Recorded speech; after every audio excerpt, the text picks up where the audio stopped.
Okay, I think maybe a good place to start would be to discuss your various views on what the metaverse currently is. Well, who will go first? David, would you tell us what is, in your view, what our metaverse currently is? Yeah. So, what is the metaverse? I think it's a at the most basic level, it's a digital platform by which we can have experiences, we can share things, we can potentially earn money, and basically a digital platform for interactions where there's personalization. There's the ability to do new things. So I think it's just the way I view the metaverse. It's an experience that's probably right now primarily for reasons of fun and enjoyment, but over time could be a substantive place where people interact digitally and seek out new experiences and have the ability to probably, we can get into this as we theorize, have different personas in different lives, probably in different time periods. So I think we're probably obviously at the very beginning stages of this. Lots of interesting questions, lots of interesting opportunities, but it's certainly exciting to think that we'll have the opportunities for a broader range of digital interactions that could begin to touch different parts of our lives in ways that we probably wouldn't have expected even a year ago, before I think metaverse really kind of took off. Well, yeah. How about you, Greg? I think metaverse for me is about freedom, right? So freedom to operate anywhere in the world, and to freedom to do anything. So I think we're sort of like in the beginning phases in the metaverse. Like most of my interaction happens digitally. Doesn't really matter what part of the world I am. So I think it's just going to get more sensational, more senses getting involved, right? So now auditory, visual senses getting involved into the same experience. So we're there, and the tools at which we are using right now are arcane and prehistoric to compare to what's going to come. And I think, and also I think world uniting on an internet of value that we all partake as Web3, organizations and networks is phenomenal to have this opportunity. Yeah. So, Mr. Chen, well, what is your view on metaverse? 秦总，您觉得这个元宇宙怎么来看待呢？我觉得元宇宙里面最重要的是能够去做到一个创作者经济creator economy， 这个事情可能是和我们普通的Web2的这个是完全不一样的一种创作模式，因为目前在国内其实有大量的这个 UGC 的内容，但是并没有获得很好的奖励，那就导致了说其实有大量的生产力没有被发挥出来。所以我相较于元宇宙大家讨论的 VR、AR 设备，我更愿意相信经济系统的改变在元宇宙里面是决定性的一环。Yeah, Mr. Ching thinks that creator economy is a crucial part for metaverse, because in China there are a lot of creators, there are a lot of UGC content, but it hasn't been properly utilized. So that for metaverse to flourish, a creator economy is very important in that part.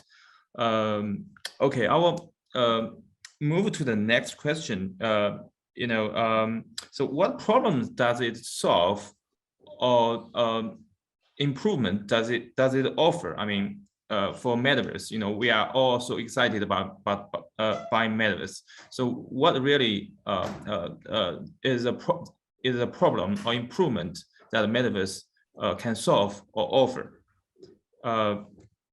So Greg, what do you think? I think just efficiency, time efficiency is a big problem. Right now, a lot of inefficiency for time comes through commute, comes through various things that we do because we have to. If you remove that barrier, I think overall productivity will increase for humanity as a whole. Yeah, that's the quick answer. How about you, David? Yeah, I think that it decreases the importance of space and time. I'm not sure if the fact that we're going to be having all digital interactions or different varieties of digital interactions will be positive. I think we're a long ways away for doing that. As Greg said, the hardware is not good enough. There's not basically, I think strong entry points or anything that's gained traction in terms of substantial network effects where people come to participate. And I think there's also the open question of what types of things will people want to participate in digitally versus want to have more types of in-person experiences. I do think it provides I think as mentioned before, an enhanced outlet for creativity. You can probably define yourself in different communities, in different spaces. I think, you could move between a beach situation and a casino if you wanted to, if the hardware was good enough. So it provides us with the ability to have, I think, different types of experiences, which is overall positive. I think that's one thing that all people want is a more in variety of experiences. But how this will come together, I mean, metaverse right now is, it's games you go into play. It's, I guess a metaverse like the Sandbox where you're acquiring digital real estate and selling that. For me, it comes down to how it will improve people's lives is really dependent on, I think, the way that these communities are structured and the extent to which it provides a better substitute for a more traditional way of human organization. That's what a metaverse is for me. It's humans organizing around different principles, different opportunities, and different mechanisms of interaction. Well, more various ways of interaction. That's excellent. So how about you, Chen总，Mr. Chen？就是这个问题呢，对，问题呢就是说这个怎么去这个就是元宇宙到底解决了什么问题，或者说它带来了什么这个好的改变我觉得最重要的解决的问题是交易成本的下降，也就是说，传统的经济里面有大量的成本其实是外部性的成本需要去解决的是信任的问题。但在元宇宙里面，因为所有的经济活动都是基于区块链，所以交易成本就极大的下降，这是第一个。第二个价值是在元宇宙里面有大量的传统的物理学规律。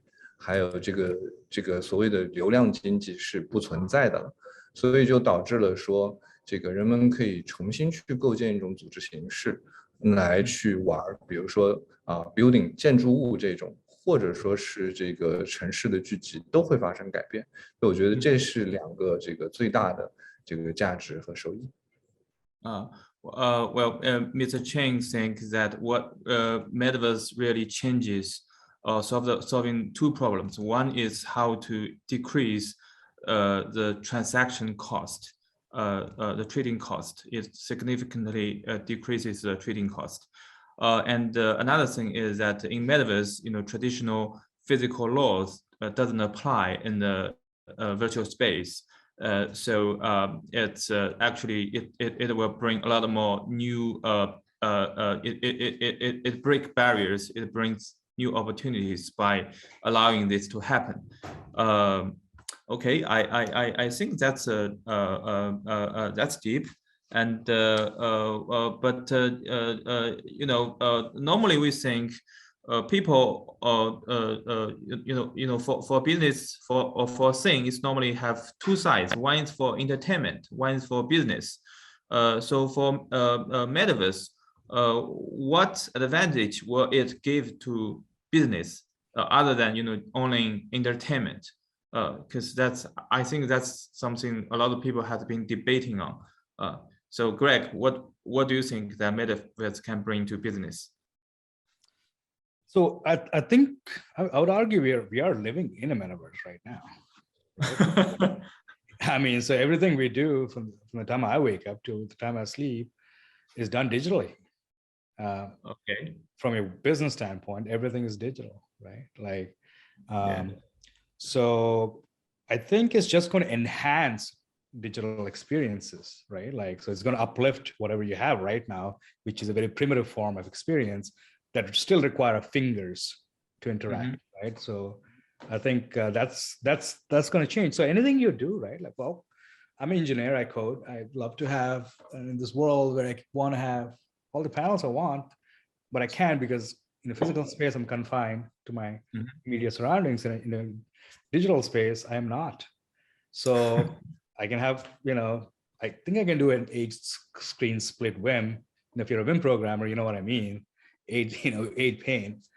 So I know, so like just productivity from that standpoint. Say if you're if you're a professional, like, I'm a photographer. So a lot of times I'm going through my old photographs, I'm like processing so much, and I would love to see a more involved sort of like dome experience, right? I think so. That's like, let's say we're in Metaverse level 1, that's like level 2. Level 3, I think, is going to be a lot more, sensory feedback, right? So a lot more senses get involved, and that's then you start getting into like, well, which is real, which is not, right? I think there's another pitfall of unable to distinguish where you live, right? Of where this like is evolving to, right?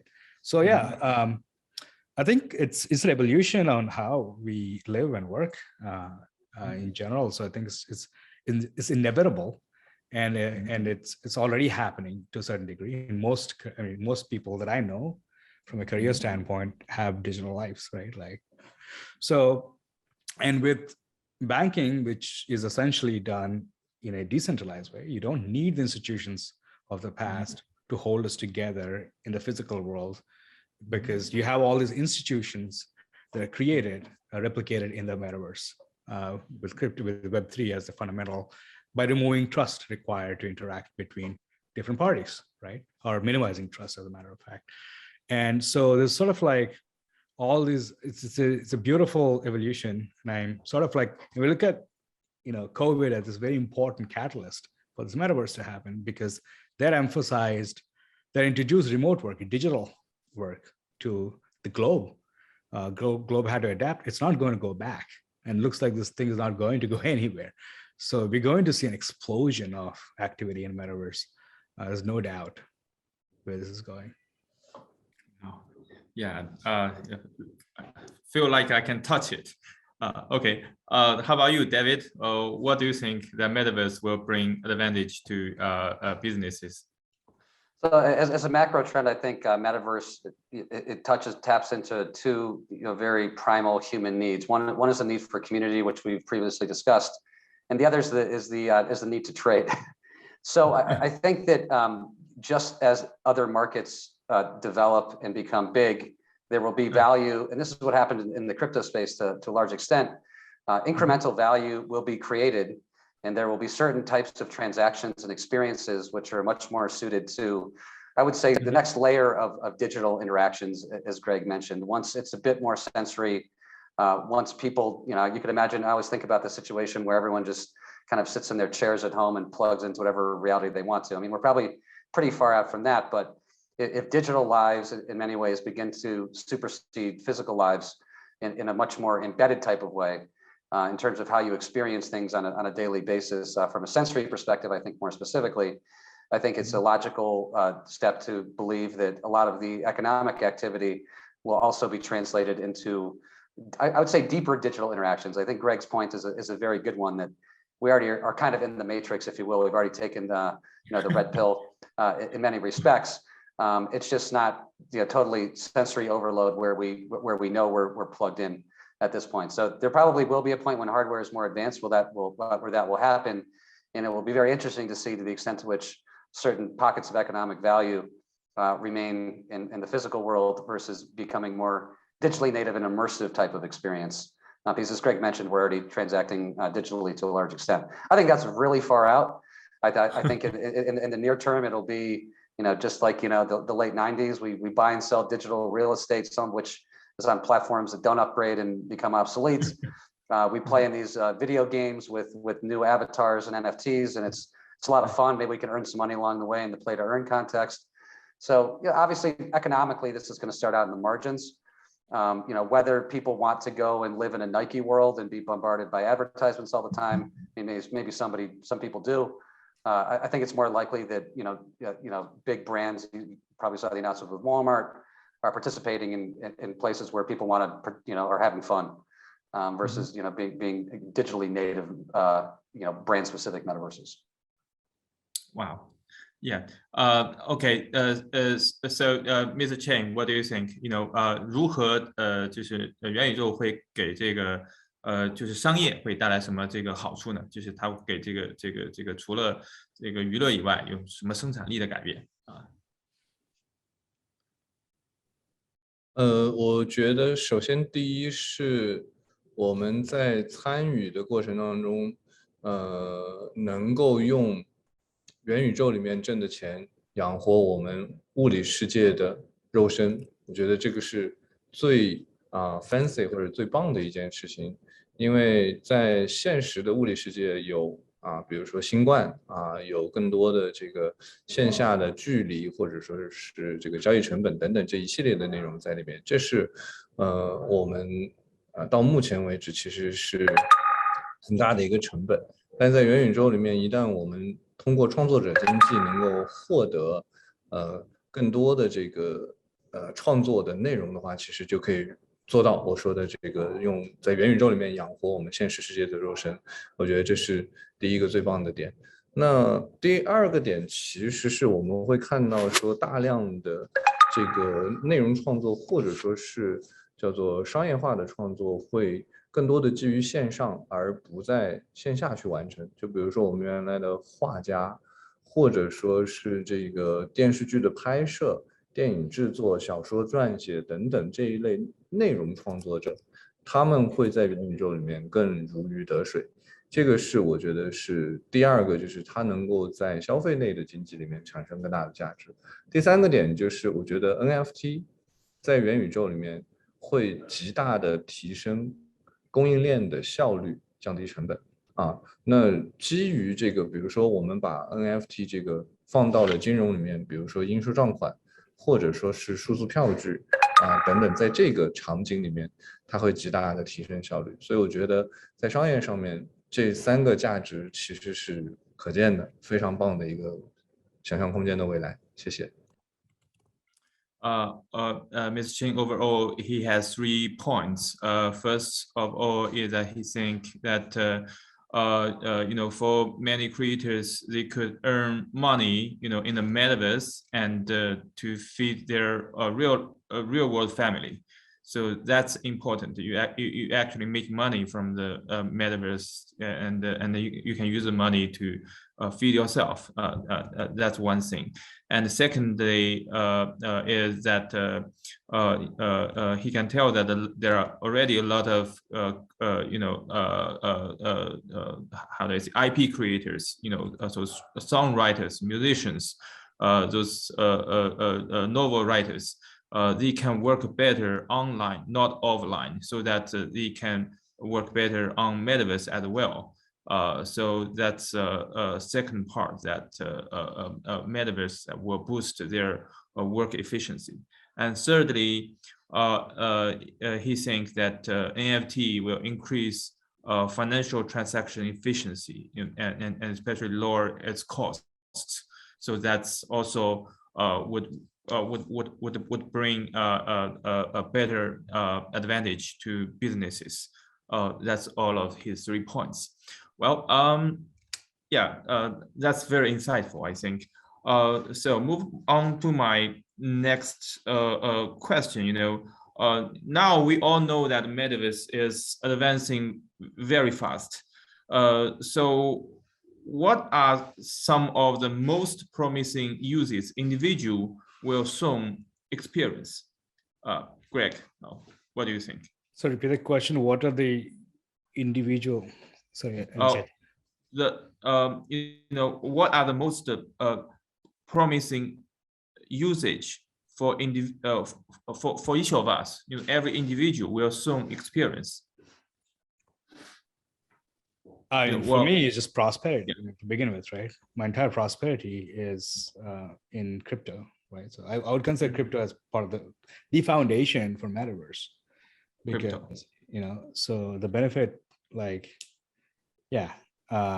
so when you can build trust minimized models, you can actually build worlds based on these trust minimized systems that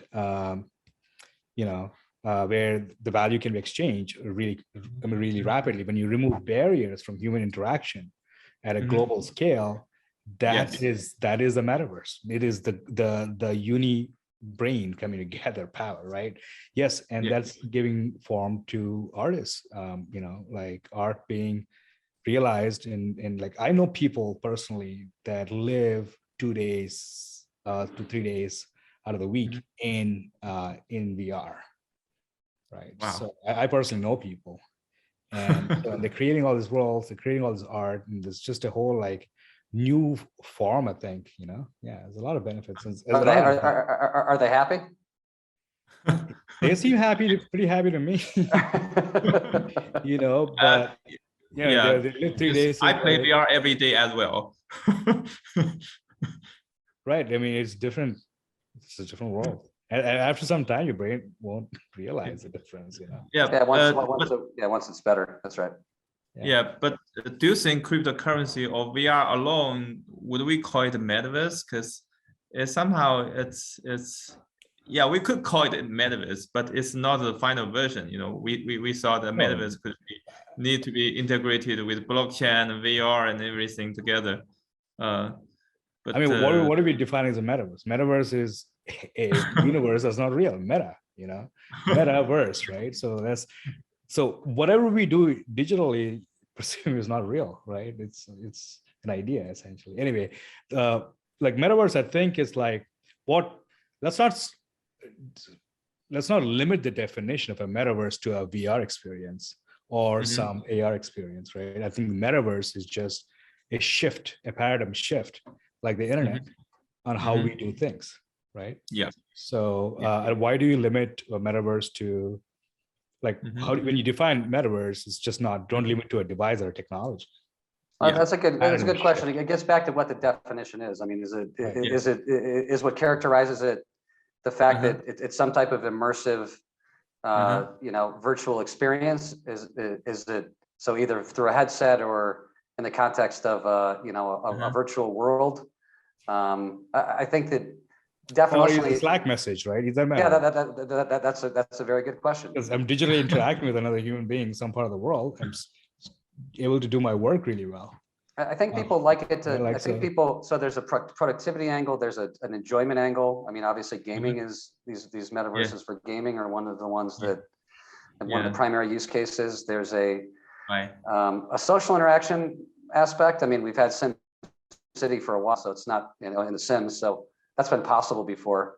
So maybe people will participate in the metaverse in some ways, as we talked about before, more than others, just because it's better for, maybe it's better for fun than it is for talking about business. I can just Greg and I can set up a Zoom call. Right. Yeah. I would classify Zoom as a metaverse. Yeah. Right? Like, Zoom or Slack, you're good to go. Yeah, we're all in the metaverse now. Right. Like. Okay. Yeah. Okay. So, David, do you have anything to add on this question? I think individual experiences. I mean, if we take it for that we're already in kind of a metaverse, and I think that individuals it'll just be another form by which individuals could pursue their interests and what they're passionate about. And I think that the fungibility of identity is nice for some people. We like to have a certain set of identity characteristics one place versus another one in another place. It's not really possible on Zoom. I guess I could make my profile like my digital avatar or something like that, and I've seen this before. People, are basically talking through their avatar on Zoom. But it's just, I think that the more outlets people have for creative expression, probably people are happier. So I think at an individual level, that might be playing a game. It might be trying to make some money.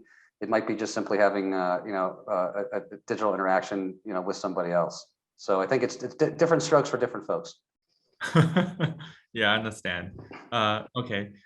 秦总，您怎么看呢？就现在我们最快能够体验到的这个个人能体验到的这个元宇宙的应用会是什么呢？我觉得其实CryptoVoxel 应该是我见过的目前最像元宇宙的一个内容，因为它里面有很多的创作者经济，以及开始产生 GDP， 而且有大量的艺术家在里面。我觉得这应该是我们可以看到的部分。但是相反，像 AR、VR 或者说是其他的，比如说像这个 Sandbox， 我都觉得可能偏游戏多一些，它的这个创作性可能还是欠缺，尤其是现在的元宇宙的介入门槛非常的高比如说你买一块地，或者说是你需要有 cryptocurrency 才能够去进入，这是非常不亲民的。所以其实腾讯目前正在做一些布局，我们希望未来可能可以有一个更好的一个生态，让更多的用户可以低门槛的参与到这个元宇宙当中来谢谢。Mr. Cheng think that he personally think that CryptoVoxel is the most mature metaverse in this stage because it has the best creator economy. A lot of creators they can create new things in CryptoVoxel. Comparing with other projects like Sandbox and because they are more like a game.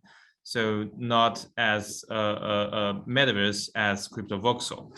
And also Tencent is working on lower the barriers to enter a real metaverse, because the existing metaverses like CryptoVoxel and other projects, you might need to buy land and do other stuff. So that's still too hard for majority of people, so that Tencent is working on something to lower that barrier.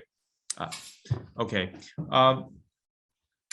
So we all know that blockchain is very important technology in metaverse. So my next question is, how does the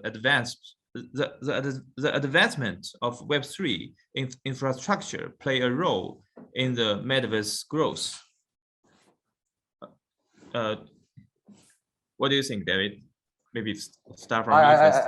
I've thought about this quite a bit. So I think that metaverses are most interesting to the extent that they're interoperable, and you can use similar identity characteristics or NFTs or artifacts between different metaverses. So from an infrastructure perspective, I think a couple of things are going to spur this on. So first, there needs to be a way for metaverses on different chains to connect with each other. I think that there will be substantial advancements in cross-chain messaging that'll have a very positive impact on interoperability, simply because it'll be much easier to move data, whatever data you want, in between places where you might want to spend time or play games, for example. So I think the first trend that will spur this is when smart contracts across chains can finally talk to each other. I think that the second piece of the equation here in terms of driving metaverse interoperability is a shared economic incentive model. So I kind of view how the metaverse world will probably look similarly to like an airline alliance. So if you're familiar with airline alliances like SkyTeam or One World, people basically share seats, they share co-marketing. So I think that if there's a shared economic model by which metaverses can get paid on the way in or way out when goods or data is moved, then I think that provides a strong shared economic incentive to drive towards interoperability. And I think that that's what people want. I think people want interoperability. They don't want a replication of Web 2 dynamics where there's closed gardens and there's gatekeepers to interacting and participating, whether that's economically or for leisure. So I think the infrastructure required has to do with from a blockchain perspective, a smart contract perspective, it has to do with can smart contracts speak to each other? And then after that, can you provide different metaverse developers with a shared economic incentive to promote interoperability? Wow, that's great. So Greg, what do you think? Yeah, very good point in the interoperability space. I think like now IBC, I don't know if you're familiar with IBC. IBC is the Cosmos,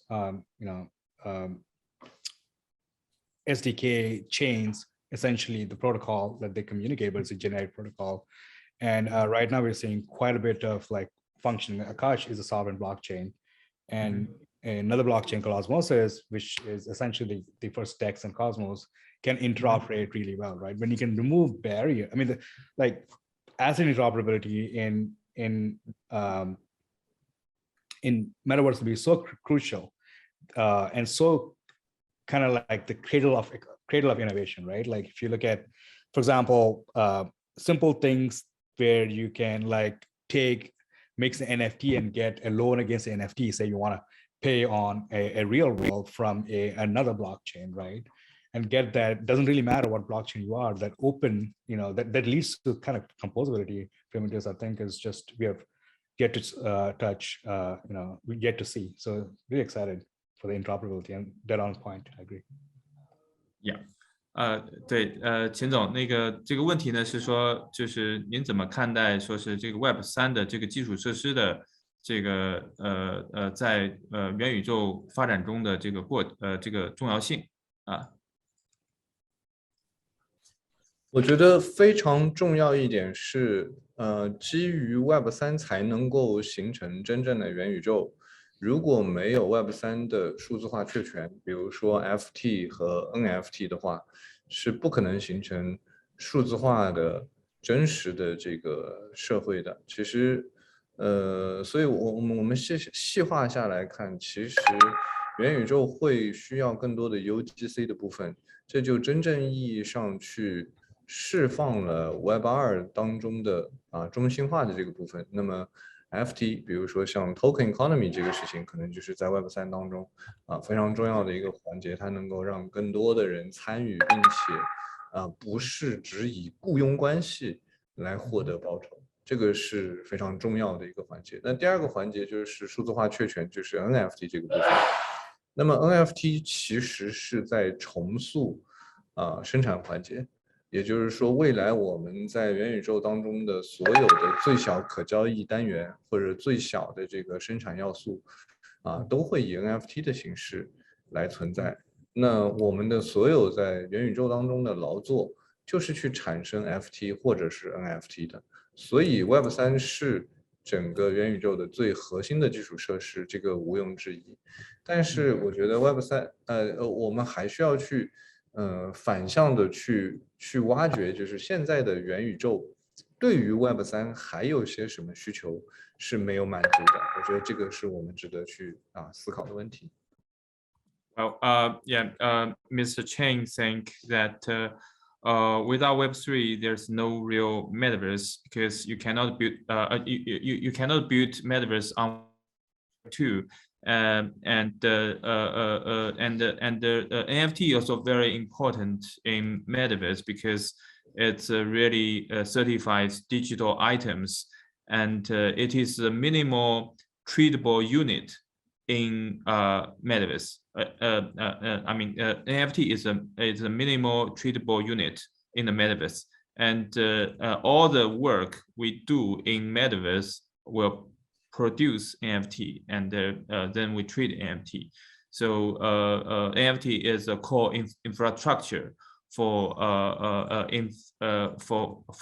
metaverse, and what also we should pay attention to is that is there any other things other than Web3 that we need to develop metaverse? That's all about Mr. Chen's opinion. Okay. We talked about lots. Mr. Chen mentioned a lot of things about NFT. So how will NFT being used in the metaverse? Maybe I will start with Mr. Chen this time. 就是钱总，您怎么看这个 NFT 在元宇宙中的使用？NFT 它可能会有哪些使用场景？到底会怎么在元宇宙里面这个具体的被用起来呢？我觉得 NFT 在元宇宙里面被使用，其实已经毋庸置疑了。就是它会以每一个细小的组成内容，都会形成一个这个 NFT 来在元宇宙当中被使用。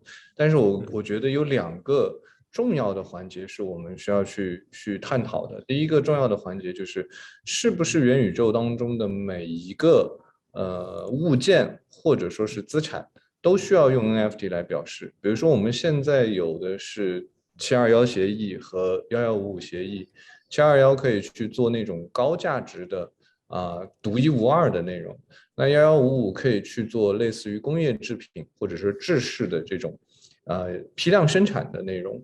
但是就像我们现实生活当中的一把勺子这一类的东西，可能在Metaverse 当中是太过常见，或者一个砖块那像这一类的东西，我们是否需要把它铸造成 NFT？这个是我觉得我们去思考的，因为它对于底层设施来讲有很大的挑战。这第一个问题。第二个问题其实也是伴随的，就是我们的 NFT 需要大量的组合性。这种组合性，举个例子，比如说我们生产一个车，那这个车里面有轮胎、轮毂或者车架等等。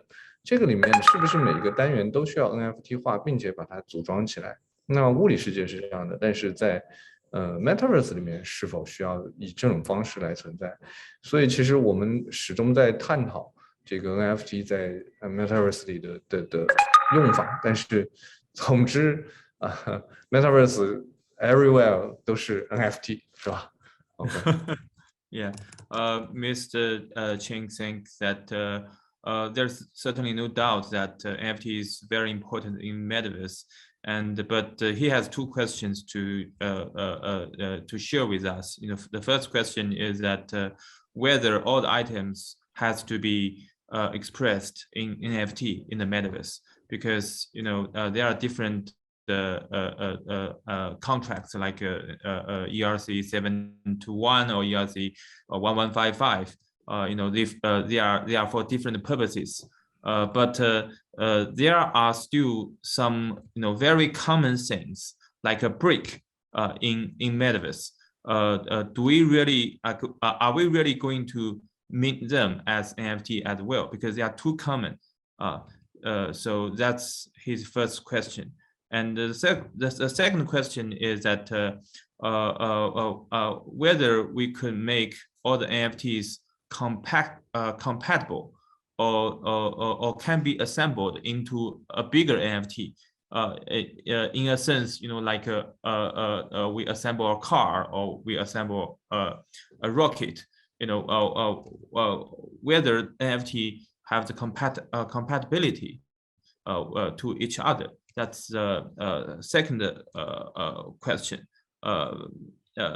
Yeah, that's Mr. Chen's opinion. So, Greg, what do you think? How will NFT will be used in the metaverse? I think to iterate Mr. Cheng's point, like NFTs are essentially digital rights, digital ownership, right? Mm-hmm. And without a strong foundation for ownership, you can't build anything digitally. So, and they're going to be just like real things in today's world, where you compose different assets together to create larger assets or larger whatever you need to, right? And that's absolutely the thing that's going to make metaverse a lot more interesting, right? Because it's not like one person creating; it's about people creating on the other works of other people.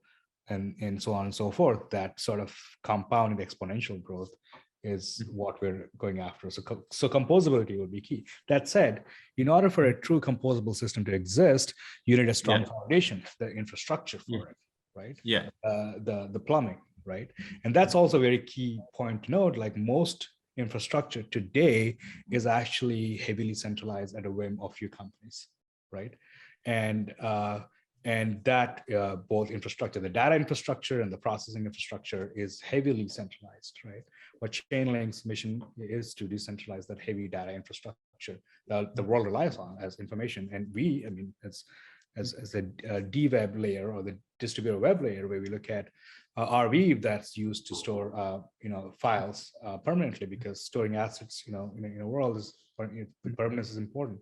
Something like Akash, where we essentially are removing the barrier of relying on a big host like Amazon or Google or Microsoft, and offer in doing so, opening up a wide variety of compute to be on the market, right? So a lot of this foundation, but in order for NFTs to have the security that they represent in terms of ownership, the infrastructure that supports the NFT all the way through need to have the solid foundation, and that's why the infrastructure that powers the metaverse, that powers NFTs, by which the metaverse is powered on, is going to be the most crucial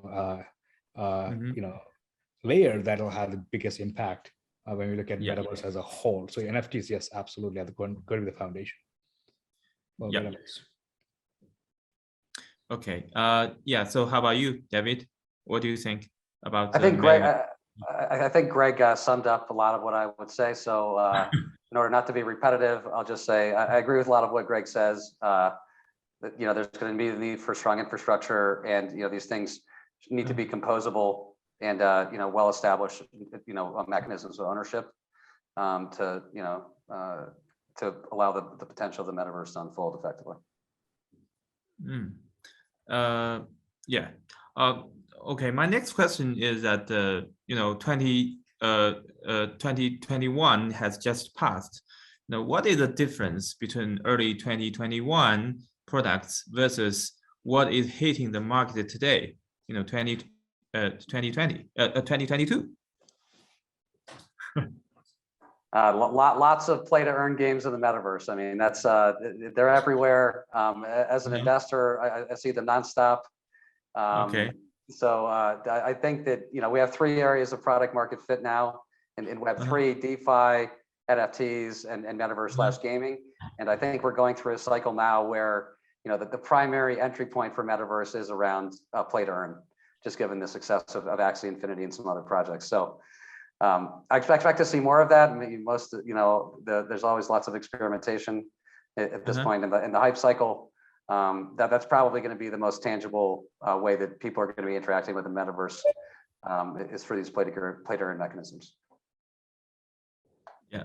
Greg, what do you think? What will happen in 2020? And just look at where the developers are, right? You'll get a really good idea as to what's happening, right?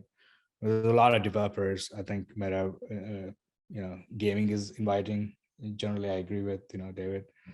We are seeing personally on Akash increasing amount of gaming protocols being launched, you know, NFTs with games, whatnot. So, so I know I see where the developers are going, and just follow them. You'll get a clear answer. I think it's going to explode. This is the year when we have product market fit. This is the year a lot of experimentation is going to happen. We just don't know, and that's the beauty of living in this hyperspeed innovation, right? Like, and the amount of talent that's pouring in. I mean, we are hiring pretty heavily, and we have, you know, the kind of quality people that are applying inbound has just increased. A lot of FANG company, I mean, Facebook's and Google's, high quality individuals all coming in, and that tells you a lot of what this space is going to explode. I mean, 2020, this year is going to be a whole. Last year was about, like, for Akash at least, for us, it was like, hey, we can show the world. A lot of us as DWeb companies, we show the world what is possible, and this year the world will show us what's possible. I think that's really where we are. Yeah. 所以秦总，您觉得就是跟2021年刚过去的2021年相比的话，2022年我们的产品在元宇宙这个方向上会有哪些新的变化吗？我觉得最重要的一点就是NFT 的价值判断会发生改变。我们现在看到的大量的这种 FOMO 的情绪导致的很多没有内涵和没有资产属性的 NFT 被炒高，这是21年我们看到的这个现象。但是在22年我们会发现，真正的 NFT 它是以资产的形式存在的，所以22年我们会发现大量的资产的价值发现和价格发现的这种行为，会为整个 NFT 来去塑造它的价值。比如说它能够在元宇宙当中被使用，被作为元宇宙当中的生产资料、生产工具去使用的时候，这些 NFT 的价值才会被真正挖掘出来。反而那些没有内涵的、粗制滥造的 NFT 会逐渐的被市场抛弃。毕竟呢，这个熊市来了，大家都希望能够真正意义上做点事情只要这个做的事情足够好的时候，这个大浪退去，留下来的就是优秀的 NFT。Mr. Chen think in the past year 2021 there was a lot of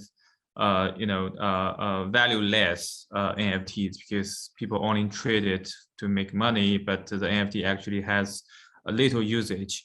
but for the coming year, 2022, he thinks that this scenario will be changed, and there will be more NFT with intrinsic value, and it can be used in metaverse.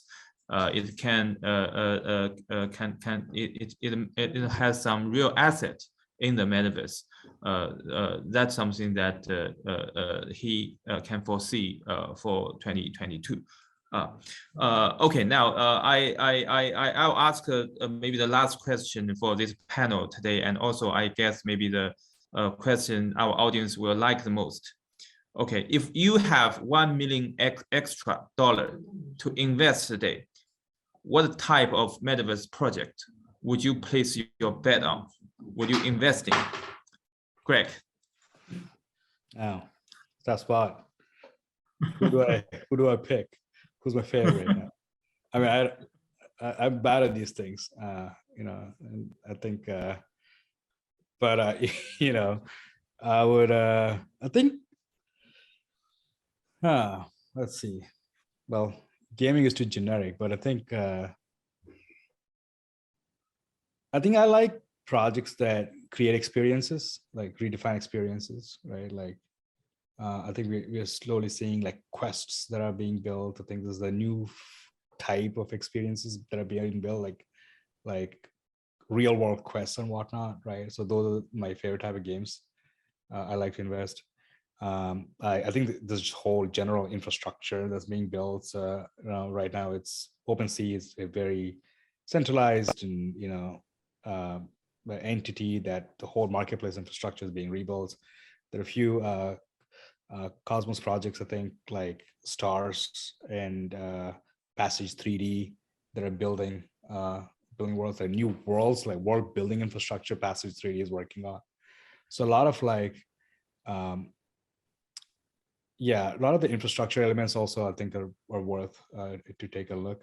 Again, like I'm not, you know, a professional investor. I'm an engineer, so I go where the engineers go. Yeah, that's pretty much I think my investment thesis of 2022. And I buy and just don't look back for 5 years. I don't participate like, you know, I don't do everyday stuff, like come back 2027. Maybe I'll see you on a yacht in Paris. Okay, David, it's your turn. Yeah, but given that you don't know which individual metaverses succeed, what a good investor would want to do which is hedge their risk and have lots of outs. So I think from an investment perspective, it's either guilds or kind of like metaverse infrastructure, because if you make the right infrastructure or guild bets, it's effectively an index on the health of the overall market, and you're broadly diversified. Diversify. Okay. I personally like to concentrate more than diversify. You do? That's me. You know? Find one thing I just to each their own. You two have different styles. OK， 秦总，就是如果说我们的问题是，如果说你有100万美金，现在你要投一个元宇宙项目的话，你会投哪一个啊？那我们必然是投腾讯做的这个未来的项目了，因为毕竟我们会看到说在海外，就是未来腾讯会有一个很重要的战略是要发展海外。那么海外的这个 Web3 是正当时，但是因为腾讯在国内积攒了大量的应用层、社交、游戏等等这方面的这个内容和经验，那它能够把这个部分带到海外来去做一整套，那我觉得这个是最棒的。